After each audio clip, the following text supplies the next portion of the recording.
السلام علیکم سامعین، روشن ٹی وی میں خوش آمدید۔ سامعین گرامی، صحابہ کرام رضی اللہ عنہم کے بارے میں جاننا ہمارے ایمان کا حصہ ہے، اور آج ہم اس ویڈیو میں ایک جلیل القدر صحابی حضرت عمر فاروق رضی اللہ عنہ کے بارے میں جانیں گے۔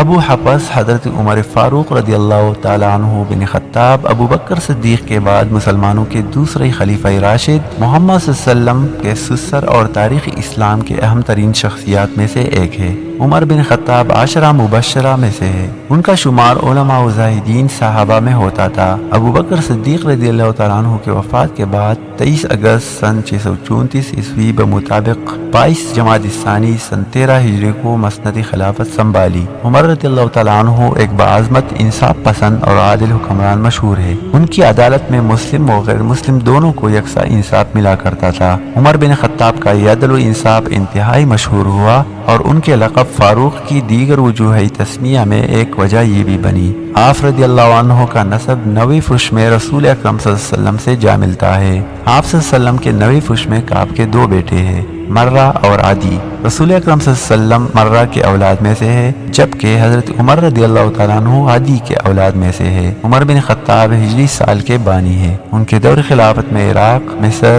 لیبیا، سرزمین شام، ایران، خراسان، مشرقی اناطولیہ، جنوبی ارمینیا اور سجستان فتح ہو کر مملکت اسلامی میں شامل ہوئی، اور اس کا رقبہ 22,51,030 مربع میل پر پھیل گیا۔ عمر بن خطاب ہی کے دور خلافت میں پہلی مرتبہ یروشلم فتح ہوا۔ اس طرح ساسانی سلطنت کا مکمل رقبہ اور بازنطینی سلطنت کا تقریباً تہائی حصہ اسلامی سلطنت کے زیر نگین آ گیا۔ عمر بن خطاب نے جس مہارت، شجاعت اور عسکری صلاحیت سے ساسانی سلطنت کی مکمل شہنشاہیت کو 2 سال سے بھی کم عرصہ میں زیر کر لیا، نیز اپنی سلطنت کا انتظام، رعایا کی جملہ ضروریات کی نگہداشت اور دیگر امور سلطنت کو جس خوش اسلوبی اور مہارت و ذمہ داری کے ساتھ نبھایا، وہ ان کی بڑی شخصیت کی دلیل ہے۔ حضرت عمر بن خطاب بن نفیل بن عبد العزہ بن ریاح بن عبداللہ بن قرط بن زراح بن عدی بن کعب بن لوئی بن فہر بن مالک، جبکہ والدہ کا نام خنتمہ تھا، جو عرب کے مشہور سردار ہشام بن مغیرہ کی بیٹی تھی۔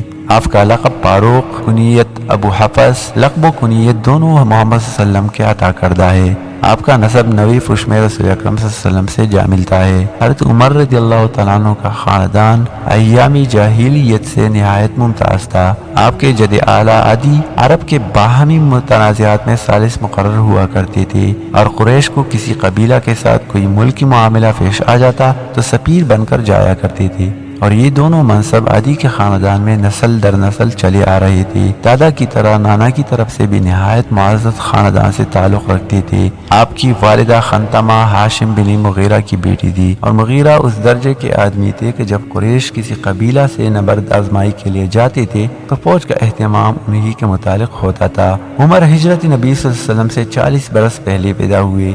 شباب کا آغاز ہوا تو ان شریفانہ مشغلوں میں مشغول ہوئے جو شرفاء عرب میں عموماً رائج تھی، یعنی نسبدانی، سپاہگری، پہلوانی اور خطابت میں مہارت پیدا کی، خصوصاً شہ سواری میں کمال حاصل کیا۔ اسی زمانے میں انہوں نے لکھنا پڑھنا بھی سیکھ لیا تھا۔ چنانچہ زمانہ جاہلیت میں جو لوگ لکھنا پڑھنا جانتے تھے ان میں سے ایک عمر بھی تھے۔ تعلیم سے فارغ ہونے کے بعد فکر معاش کی طرف متوجہ ہوئے۔ عرب میں لوگوں کا ذریعہ معاش زیادہ تر تجارت تھا، اس لیے انہوں نے بھی یہی شغل اختیار کر لیا اور اسی سلسلہ میں دور دور ممالک کا سفر کیا۔ اس سے آپ کو بڑے تجربے اور فوائد حاصل ہوئے۔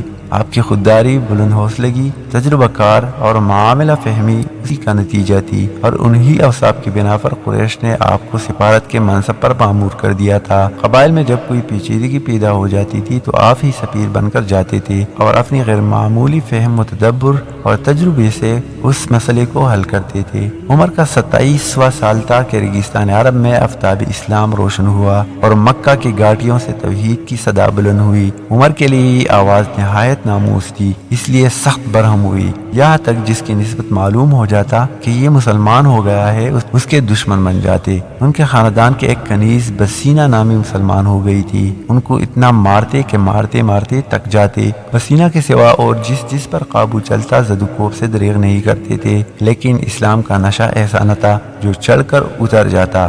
ان تمام سختیوں پر ایک شخص کو بھی وہ اسلام سے بددل نہ کر سکی۔ عمر اور ان کے باپ اور ان کے دادا تینوں انصاب کے بہت بڑے ماہر تھے۔ آپ عکاس کے دنگل میں کشتی لڑا کرتے تھے۔ ان حضرت محمد صلی اللہ علیہ وسلم نے فرمایا، ہاں اے ابن خطاب، اس ذات کی قسم جس کے ہاتھ میں میری جان ہے، اگر شیطان بھی تمہیں راستے پر آتا ہوا دیکھے گا تو تمہارا راستہ چھوڑ کر دوسری راستے پر چلا جائے گا۔ اور یہ حدیث مبارکہ آج کے دور میں بھی حضرت عمر رضی اللہ عنہ کے نام پر بھی درست ثابت ہو رہی ہے۔ ان سے محبت کرنے والوں سے آج بھی شیطان دور بھاگتا ہے، اور آج بھی حضرت عمر رضی اللہ عنہ کے نام پر شیطان بھاگ کھڑا ہوتا ہے۔ آپ نے یکم محرم الحرام کو اپنی دعا کے موافق مدینہ منورہ میں شہادت فرمائی۔ اللہ کی کروڑوں رحمتیں ہو اس بطل جلیل پر۔ مزید اسی طرح معلوماتی ویڈیو کے لیے میرے چینل کا وزٹ کریں اور چینل کو ضرور سبسکرائب کریں۔ شکریہ۔